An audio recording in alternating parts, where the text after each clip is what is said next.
Olá, está começando mais um Conexões. Eu sou a Camila Maia, uma mulher cis, de pele clara, com cabelos escuros e lisos, abaixo dos ombros, tenho olhos também escuros, visto uma roupa preta e uma jaqueta preta, um sobretudo preto, na verdade, e por baixo uma blusa listrada. Estou sentada aqui na redação da TV UFG. Quem faz a interpretação para Libras nesse bloco é o Weber Flávio. Ele se identifica como um homem de pele clara, com poucos cabelos castanhos, barba e que usa óculos. Olá, Weber, muito obrigada pela sua presença. Bom, e você pode nos assistir em diferentes plataformas. Na TV, pelo sinal aberto no 15.1, ou na NET Goiânia, pelo 21. Também pela internet, no canal do YouTube, no aplicativo da TV UFG e também pelo site da TV UFG. Nós ainda estamos produzindo conexões de uma forma remota e por isso você nos vê em diferentes telinhas na sua vidente, né? Estou explicando aqui como é que é o nosso cenário para que você possa entender um pouquinho. E hoje, infelizmente, a gente tem um pequeno problema técnico e por isso você vê uma barrinha preta aí nas nossas imagens, por isso eu já peço desculpas, mas o conteúdo vai valer a pena, viu? Isso porque a gente vai falar sobre o projeto de lei que recentemente começou a tramitar no Congresso Nacional e que pretende regular as plataformas digitais. E esse projeto tem dividido as opiniões e gerado muita discussão. Ele ficou popularmente conhecido como o PL das fake news e pretende criar novas regras para moderação de conteúdo na internet e até mesmo punição para as plataformas que desobedecerem essa regulação. E para tentar explicar um pouquinho sobre essa questão e também para falar sobre o que é fake news, né, e quais as consequências da divulgação delas, a gente conversa agora com o nosso entrevistado de hoje, que é o professor Magno Medeiros, da Faculdade de Informação e Comunicação da UFG. Olá, professor Magno, seja bem-vindo ao Conexões novamente. Muito obrigada pela sua presença. Olá, Camila, bom dia. Tudo bem com vocês? Minhas saudações também à equipe da TV UFG, em especial do Conexões.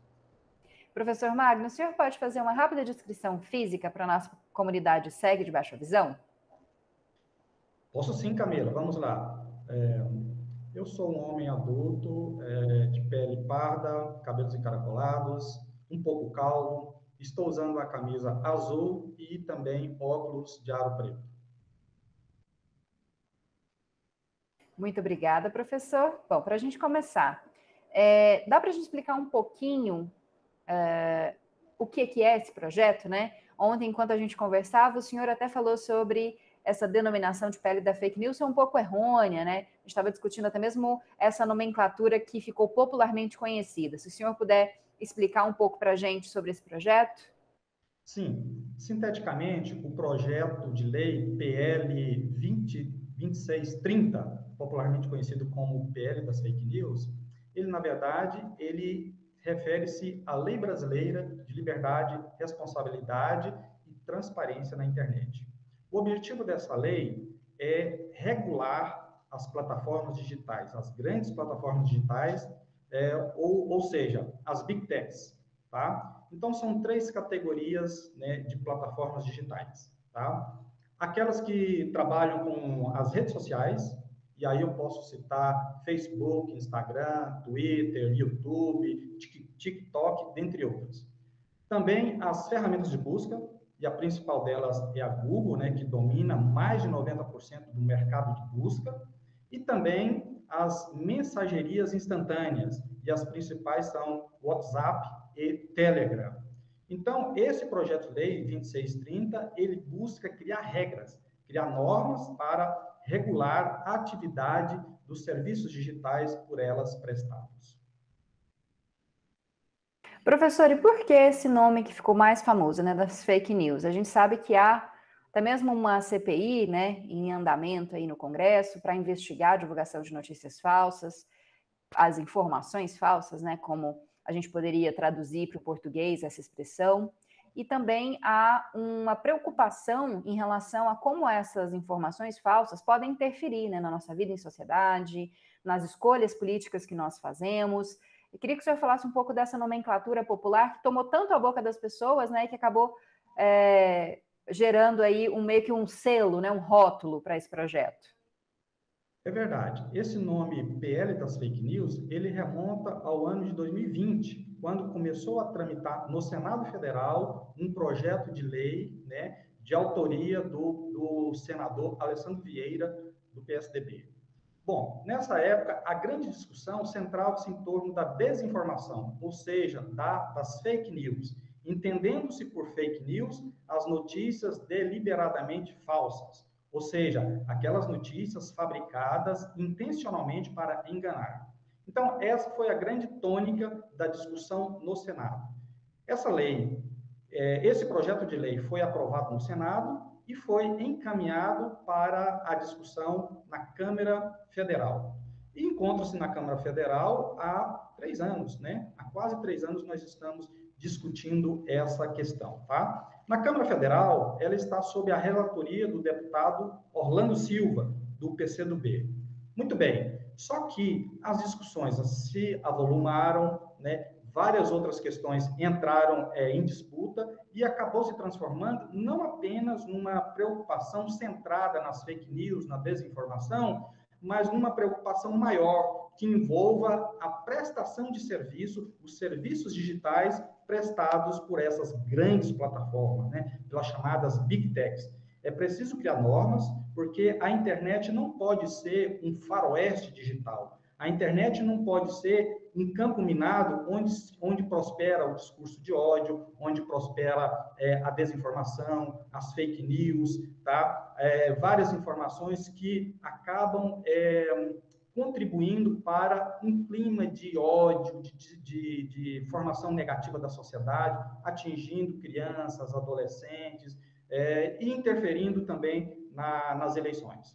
Dessa forma, o objetivo é maior, né? É de regular as Big Techs, as plataformas digitais. Professor, a gente vai esmiuçar um pouquinho essas questões que o senhor tocou. Então, para a gente começar, quando a gente fala de fake news, informações falsas, o senhor trouxe o conceito maior, né? Que abrange outras coisas além da fake news, que seria o conceito de desinformação. O senhor pode explicar para a gente o que é desinformação? E dentro desse conceito, o que é considerado desinformação e que geralmente pode ser praticado pela internet? Muito bem, Camila. Ao estudar a desinformação, a gente estabelece categorias, porque a desinformação ela possui várias nuances, ela possui um conjunto muito diferenciado de possíveis impactos. A fake news é apenas uma delas, tá? Porque a fake news esse nome não é muito adequado, porque a fake news ele é conceitualmente impreciso, né? Porque popularmente, ele significa muitas coisas, tá? E ao significar muitas coisas, acaba carregando aí um sentido muito genérico. Além do mais, o termo fake news trabalha com uma contradição semântica interna, né? Na medida em que notícias, teoricamente, teriam que ser verdadeiras, tá? Não se admite, teoricamente, notícias que sejam falsas. Notícias, elas têm que ser baseadas em fatos. Daí porque esse termo, ele não é muito apropriado, ele não é muito adequado. Ok, mas a gente utiliza, né? Porque ele está circulando na sociedade, não só no Brasil, mas em todo o mundo. Muito bem. A fake news é uma das formas de desinformação, tá? É aquela desinformação que traz um conteúdo fabricado, um conteúdo intencionalmente falacioso. Mas na ecologia da desinformação, como eu disse, existem outras nuances. Quais são elas? Por exemplo, existem aquelas notícias que carregam conteúdo enganoso, tá? Que são conteúdos que podem criar um enquadramento falso. Existe também uma outra categoria, que são aquelas do conteúdo impostor, tá? Que elas podem até ser verdadeiras, mas a fonte não é verdadeira. A fonte não corresponde à verdade, né, dos fatos. Existe uma quarta categoria, que é aquela que traz uma conexão falsa, tá? Você pode ter, por exemplo, um título impactante, mas o texto da notícia não confere com o título. Então, nesse caso, nós temos uma conexão falsa, né? O título não que é impactante, que é alarmista, quando você vai ler a matéria, aquela matéria não se traduz com o teor daquele título. Existe também uma quinta categoria, que é aquele que trabalha com conteúdo, contexto falso, tá? A notícia é retirada do contexto. Você pode pegar uma informação verdadeira, mas retira de contexto. Nesse sentido, você pode, por exemplo, dar uma notícia como se fosse atual, mas ela é de 3 anos atrás, 4 anos atrás, 5 anos atrás, ela foi retirada de contexto. E, finalmente, existe uma quarta categoria de desinformação, que são aquele conteúdo manipulado, né? Ele é manipulado deliberadamente para enganar e ele possui consequências de má informação, né? Ele pode ter consequências maliciosas, né? No sentido de interferir na formação das pessoas. Então, são 6 categorias que compõem o ecossistema da desinformação. Professor, e como que a gente, não vou falar nem a gente, né, que nós estamos falando aqui de pessoas que trabalham com comunicação, mas como o público em geral, que muitas vezes não entende como funciona, né, a produção de informação, a produção de notícias, as diferentes formas de comunicação, né, pelos veículos, como que as pessoas podem identificar a desinformação? Quais seriam os mecanismos que essas pessoas têm no dia a dia, às vezes pelo próprio celular, para perceber assim, nossa, essa notícia ela é real, essa notícia eu posso acreditar nela, me basear nela, né, para as minhas decisões, ou entender que aquele conteúdo não deve ser repassado, né, não deve ser lido e ser utilizado aquele conteúdo como um meio de se informar. Muito bem, Camila. Existem vários preceitos para você lidar com a desinformação. O primeiro deles é acionar o senso crítico, tá? Ao ler uma matéria, né, e geralmente as matérias sensacionalistas, alarmistas, ela tem um grande potencial de carregar uma desinformação. Então, acione o senso crítico. Duvide, será que essa notícia é verdadeira? Será que essa notícia corresponde aos fatos, né? Eu vou compartilhar? Antes de compartilhar, é preciso checar. Então, comece um processo rápido de checagem no seu cotidiano, né? Veja a fonte, quem é a fonte da notícia? Veja a data, quando que essa notícia foi publicada? Veja se ela é muito alarmista. Se ela é muito alarmista, pode ser que aquele título não corresponda ao conteúdo da matéria, ao conteúdo da notícia, tá? Então, a grande regra é, antes de compartilhar ou de curtir qualquer informação, qualquer notícia, duvide, né, se aquele conteúdo é de fato verdadeiro, né? E comece um processo de checagem. A grande questão, Camila, é que a gente precisa de educação midiática, né? O governo, os poderes públicos, a sociedade, as instituições precisam trabalhar mais no sentido da educação midiática. E é interessante essa pergunta, porque o projeto 2630, tá, possui um dos dispositivos que garante, né, a oferta de educação midiática para o grande público. Professor, para a gente encerrar esse bloco, a gente falou muito do conceito, falou muito do que é e de como identificar, mas em relação à influência dessas informações falsas, dessa desinformação na nossa sociedade, né?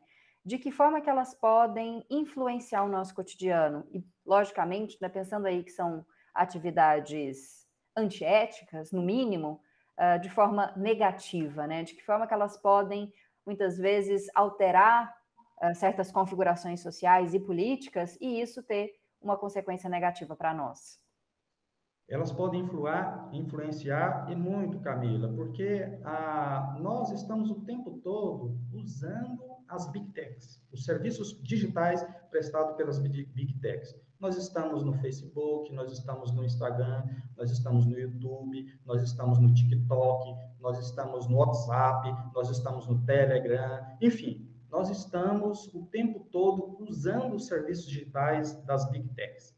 De tal forma que elas estão flagrantemente presentes na nossa vida o tempo todo, tá? E principalmente os jovens, os adolescentes, né? Passam horas e horas expostos aos conteúdos, às postagens das redes sociais. De tal maneira que hoje é praticamente impossível você prescindir, né, dos serviços prestados pelas Big Techs. Então, elas têm uma influência muito forte sobre o cotidiano, a tal ponto que elas podem definir as perfilidades, né? Ou seja, os perfis, né, de cada uma das pessoas. Como elas coletam dados, né?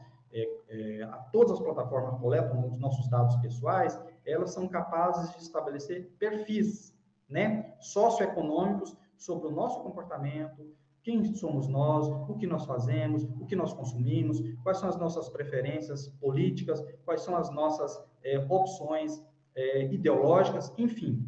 As plataformas têm um verdadeiro mapa, né, um mapeamento completo do nosso comportamento socioeconômico, cultural e político, de tal forma que ela pode fazer entregas, né, seguindo certos objetivos comerciais, ideológicos, né, e com isso ela acaba influenciando drasticamente, tá, a sociedade brasileira, a sociedade mundial.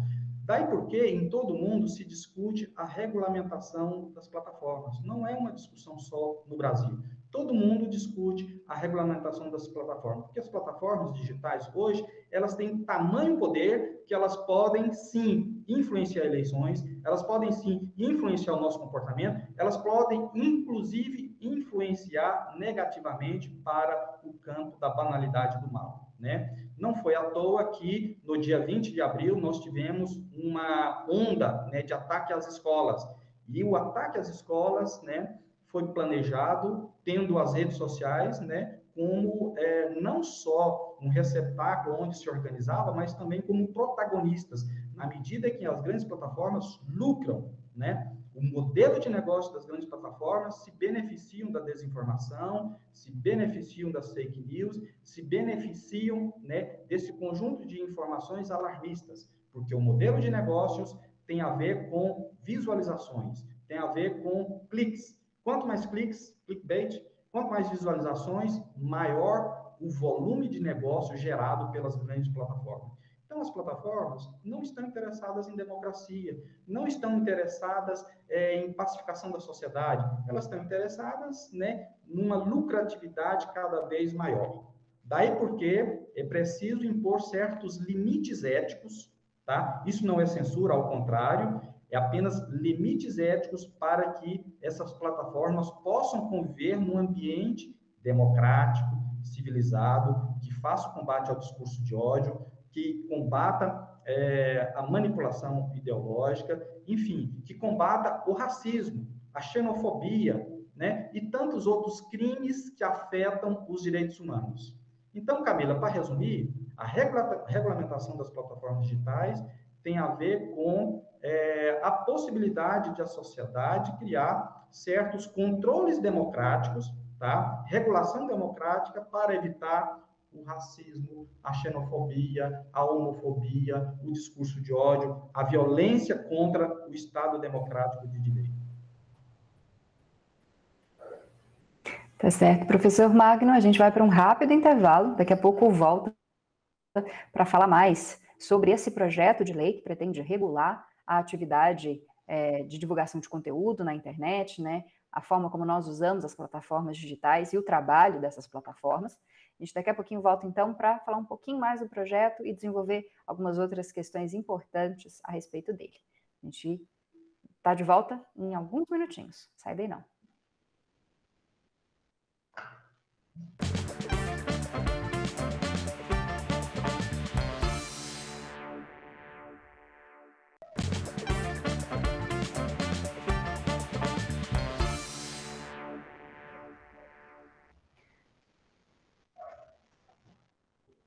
Estamos de volta com Conexões, que hoje discute a respeito de um projeto de lei que pretende regular a divulgação de conteúdos pelas plataformas digitais. Esse projeto que é popularmente conhecido como PL das Fake News. Por isso, o nome do nosso programa hoje é Fake News. A gente está falando principalmente desse assunto e da necessidade de regulação de todo o conteúdo que é submetido, né, que é colocado nas plataformas digitais. Quem está conversando com a gente é o professor Magno Medeiros, da Faculdade de Informação e Comunicação da UFG, a FIC. E quem faz a interpretação para Libras nesse bloco é o Diogo Marques. Ele se identifica como um homem de pele parda, cabelos e olhos castanhos escuros. Olá, Diogo, muito obrigada pela sua presença. Bom, professor Magno, queria só que o senhor falasse para a gente, se possível, o que existe hoje de regulação? Tem o Marco Civil da Internet, né, que regula a divulgação de alguns conteúdos, mas que inicialmente não responsabiliza muito as empresas, né, produtoras e administradoras das plataformas. Dá para a gente explicar um pouquinho o que a gente tem hoje em relação à regulação das redes sociais, das plataformas digitais? Ótima pergunta, Camila. Muita gente fala assim, pô, mas nós já temos o Marco Civil da Internet, para que mais uma lei? Ora, essa lei foi pensada porque justamente o Marco Civil da Internet, ele não cumpre todas as necessidades e demandas da atualidade.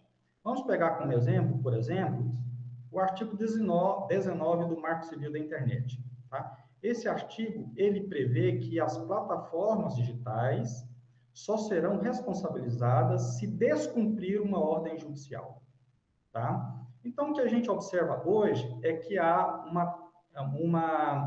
um volume muito grande de práticas criminosas, ilícitas, sendo cometidas nas redes sociais, né, nas mensagerias instantâneas, nas ferramentas de busca, enfim, via plataformas digitais, e que não dá tempo de você acionar a justiça em tempo hábil, de tal forma que você possa evitar a proliferação massiva desses conteúdos.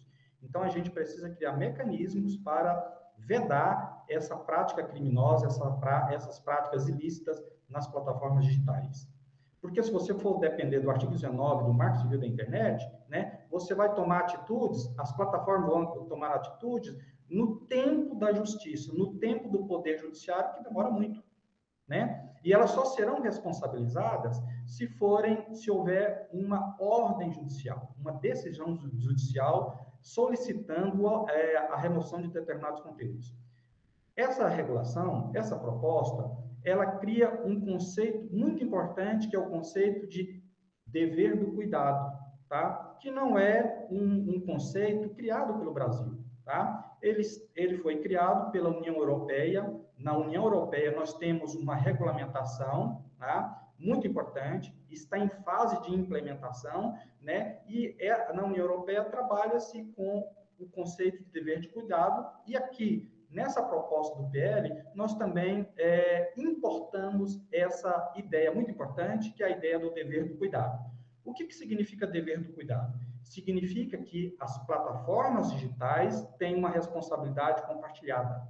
Ou seja, as plataformas, elas são corresponsáveis pelos conteúdos de terceiros, conteúdos ilícitos, criminosos, né, que devem ser removidos, porque são criminosos, tá? E se elas não fazem de maneira diligente, de maneira a prevenir a proliferação desses conteúdos, ela é corresponsável. A gente não está falando em nenhum momento de censura, ao contrário, a gente está falando de práticas que possam prevenir a ocorrência massiva, né, de crimes e de atos ilícitos na internet.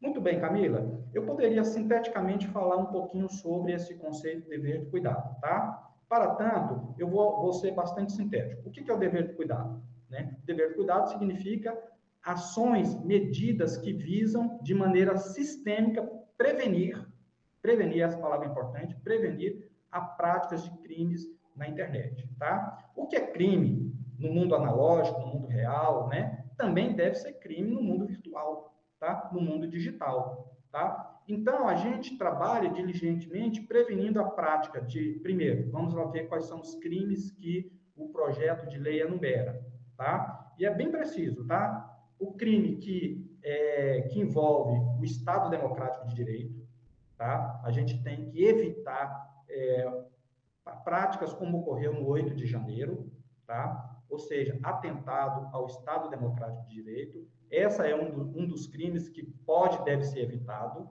né? Segundo, atos de terrorismo. Terceiro, crimes contra crianças e adolescentes, tá?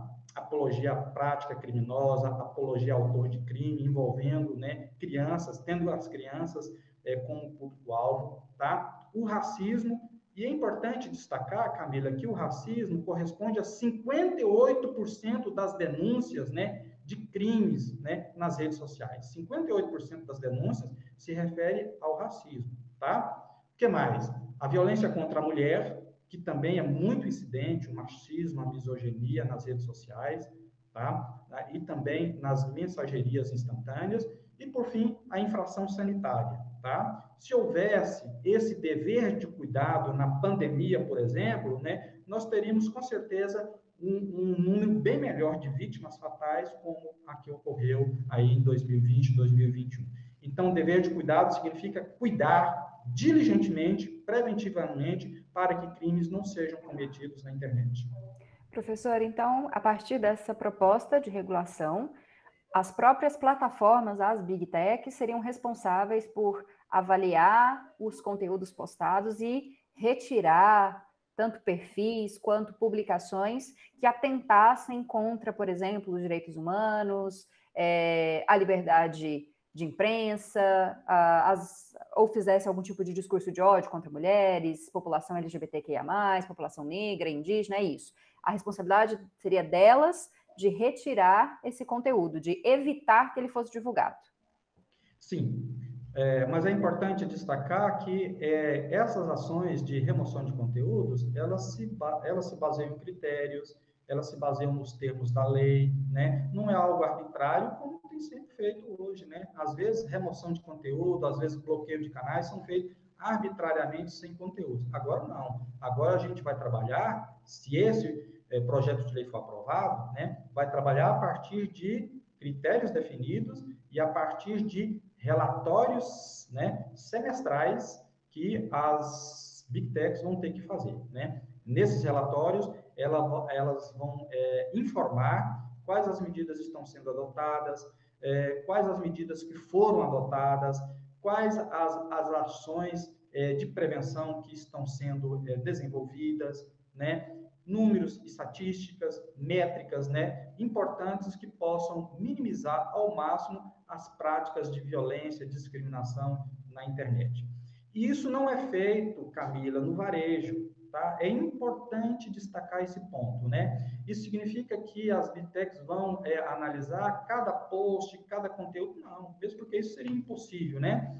Trata-se de uma observação sistêmica, ou seja, uma observação, né, que envolve todo o sistema. Então, atua-se no atacado e não no varejo. Atua-se na prevenção e não na vedação individual de conteúdos, tá? É dessa maneira que é feito, através de critérios de regulamentação. Por que as Big Techs são contrárias? Elas são contrárias porque o atual modelo de negócio as favorece do ponto de vista financeiro, tá? As Big Techs ganham muito dinheiro, né, com a indústria de fake news, com a indústria da desinformação, né, com visualizações e clickbaits a partir desses conteúdos sensacionalistas e alarmistas, né? Olha, a projeção de receita para 2023 das Big Techs é de mais de $1 trilhão.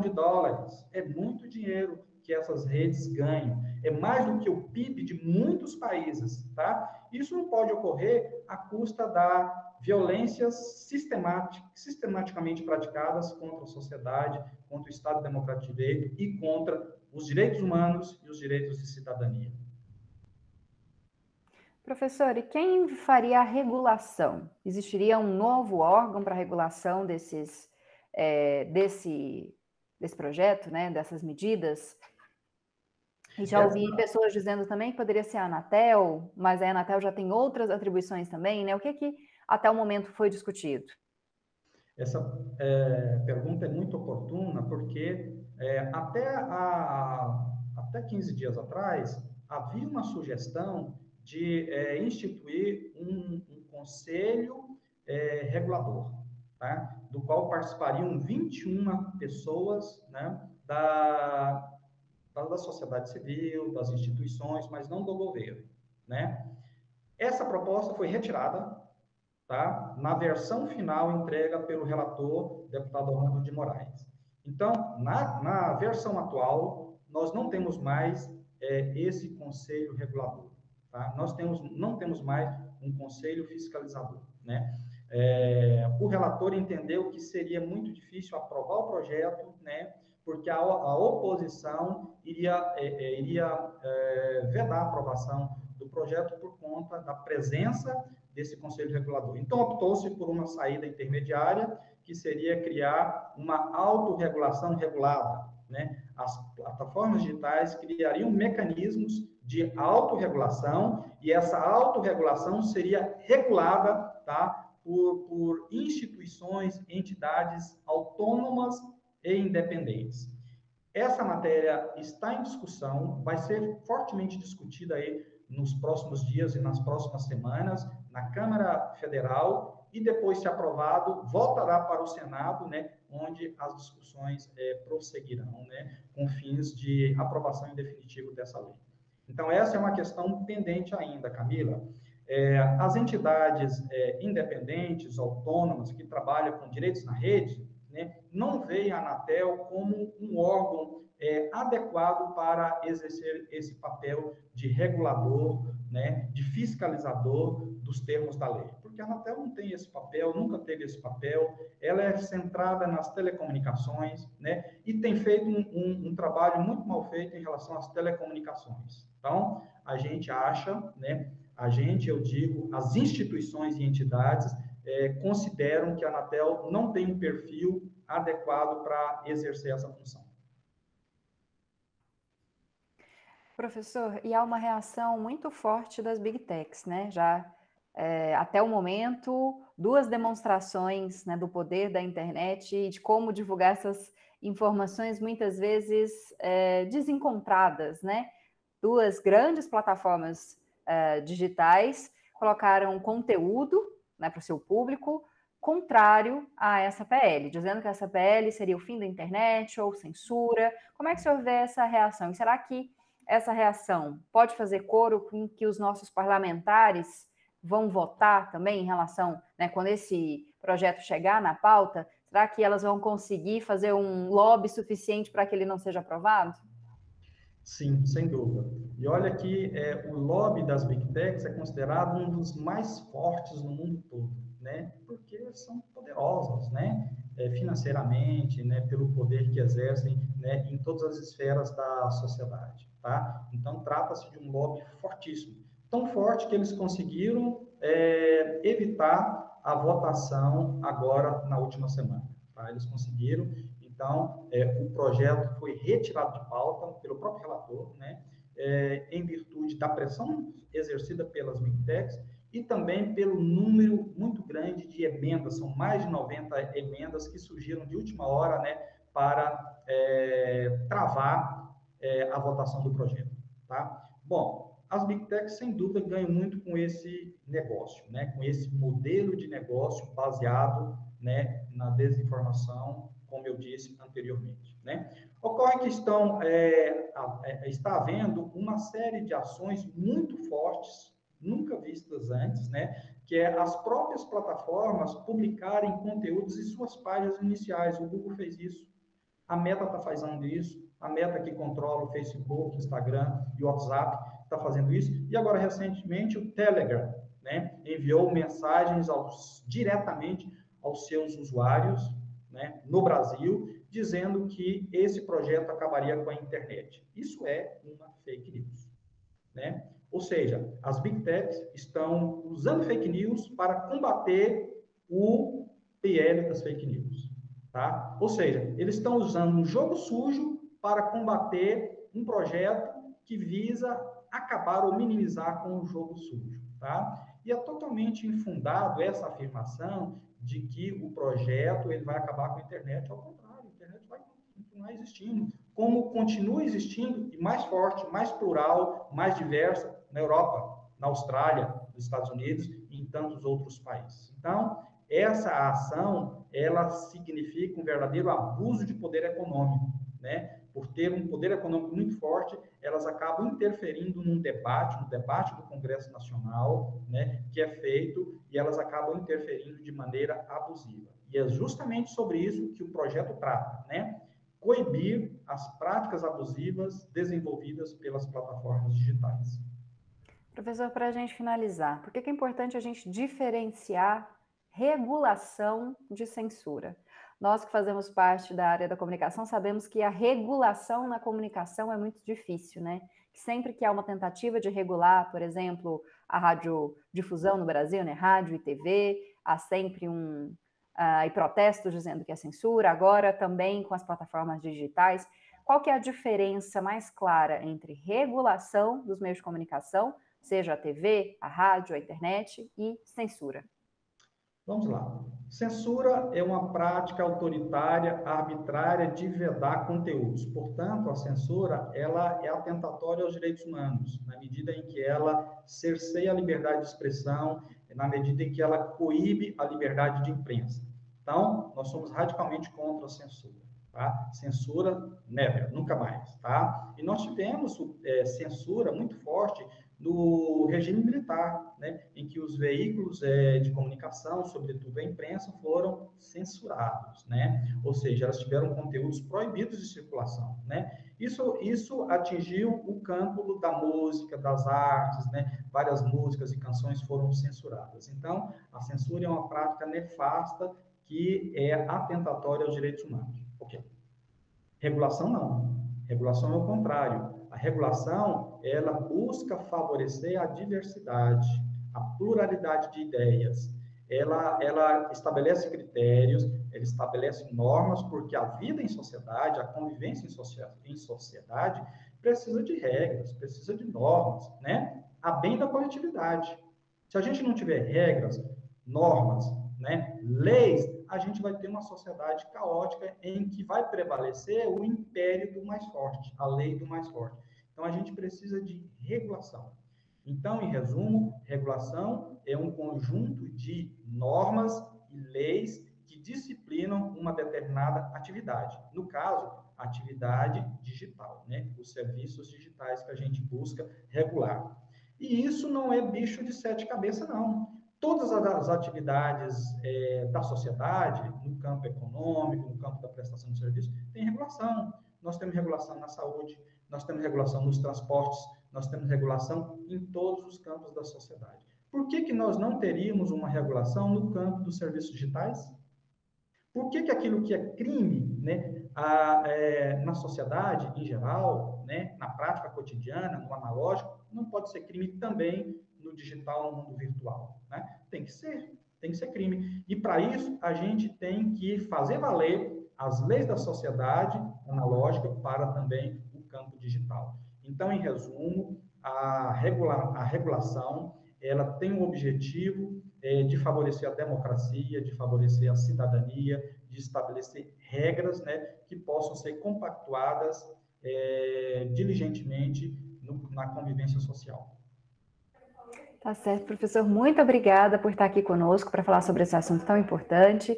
A gente, claro, vai continuar acompanhando, né, a tramitação desse projeto, que provavelmente vai demorar ainda para ser debatido e votado na Câmara, mas é um assunto que nos preocupa, porque é uma das preocupações da TV UFG, né, a questão dos direitos e da garantia desses direitos de toda a população. Obrigada mais uma vez, professor Magno. A gente se encontra no próximo debate. Muito obrigado, Camila. Agradeço a toda a equipe do programa Conexões TV UFG. Obrigado e até a próxima. Até a próxima. Antes da gente ir embora, eu só te aviso que se quiser sugerir temas para a gente, manda a sua mensagem nas nossas redes sociais que estão aparecendo aqui embaixo, YouTube, Facebook, Twitter, Instagram. É só digitar TV UFG que você nos encontra e pode conversar com a gente. Além disso, tem o WhatsApp. Pelo celular, você manda sua mensagem também para que a gente possa saber o que você gostaria de ver debatido aqui no Conexões. O número vai aparecer na tela e é o 629 9181 1406. 629 9181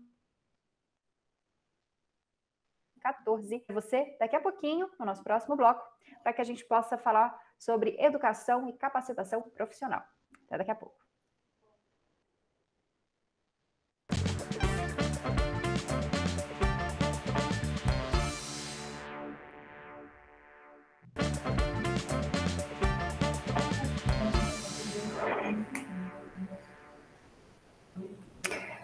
Esse é o último bloco do Conexões de hoje. E a gente, claro, vai te dar algumas dicas, principalmente sobre educação e capacitação profissional.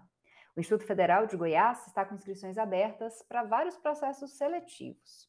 São mais de 500 vagas para cursos superiores, 120 para cursos técnicos subsequentes, ou seja, depois do ensino médio, e 162 para cursos técnicos integrados ao médio e à educação de jovens e adultos. As oportunidades se dividem nas modalidades presencial e EAD. Os editais estão disponíveis no site ifg.edu.br, está aparecendo aqui embaixo na sua tela, ifg.edu.br. Cada uma dessas seleções tem uma data limite para as inscrições, então anota aí. Para você se inscrever no vestibular do IFG, você tem até o dia 21 de maio. Já para os cursos técnicos os cursos técnicos EJA e integrados ao ensino médio, você pode se inscrever até o dia 19 de maio. Já para os técnicos subsequentes, a data limite de inscrição é 18 de maio. Então, corre lá, acesse o site e boa sorte! Estão abertas também as inscrições para o curso de mestrado em Tecnologia, Gestão e Sustentabilidade do campus Goiânia do IFG, Instituto Federal de Goiás, perdão. São disponibilizadas 16 vagas, 11 para livre concorrência e 5 para as ações afirmativas de inclusão e de permanência da população negra, indígena e de pessoas com deficiência. Se você ficou interessado em se inscrever, saiba que você pode fazer isso até o dia 28 de maio, nesse mesmo site que eu te falei antes, ifg.edu.br. Podem realizar a inscrição e participar do processo seletivo candidatos que tenham diploma do ensino superior, que se formaram em uma graduação, ou declaração de colação de grau em áreas indicadas lá no edital. Então, confira tudo que está escrito lá para que você possa fazer a sua seleção e boa sorte também. Para finalizar, uma sugestão, uma dica para quem está pensando em entrar numa universidade, em fazer o Enem. Está aberto o processo de seleção, na verdade, para quem já está fazendo a universidade, para quem fez o Enem, processo de seleção para novos bolsistas do Programa Universitário do Bem, o ProBem, são das voluntárias de Goiás. São 4.000 bolsas para estudantes usados na universidade e que são pessoas em situação de vulnerabilidade social e que vivem aqui em Goiânia. Dessas vagas, 1.000 correspondem a bolsas totais, que garantem 100% do valor da mensalidade. Essa mensalidade, ela tem que ser de, no máximo, R$ 1.500. Além disso, 3.000 bolsas são parciais e correspondem a até 50% do valor da mensalidade, sendo que essa mensalidade deve ser de, no máximo, R$ 650. O edital pode ser acessado no site da Organização das Voluntárias de Goiás, que é o ovg.org.br, ovg.org.br. As inscrições começam no dia 20 de junho e vão até o dia 7 de julho. Então, você que é universitário já vai se preparando aí, separando a documentação necessária, lendo o edital. Para concorrer a esse benefício, é necessário que o estudante esteja inscrito no CadÚnico e que estude em uma instituição de ensino superior. Com essas dicas que eu me despeço hoje, agradecendo a sua companhia, te convidando para continuar acompanhando a programação da TV UFG e a conferir o nosso próximo programa. Conexões vai ao ar quinta-feira, 4h30 da tarde e no domingo, 7 horas da manhã. Até lá!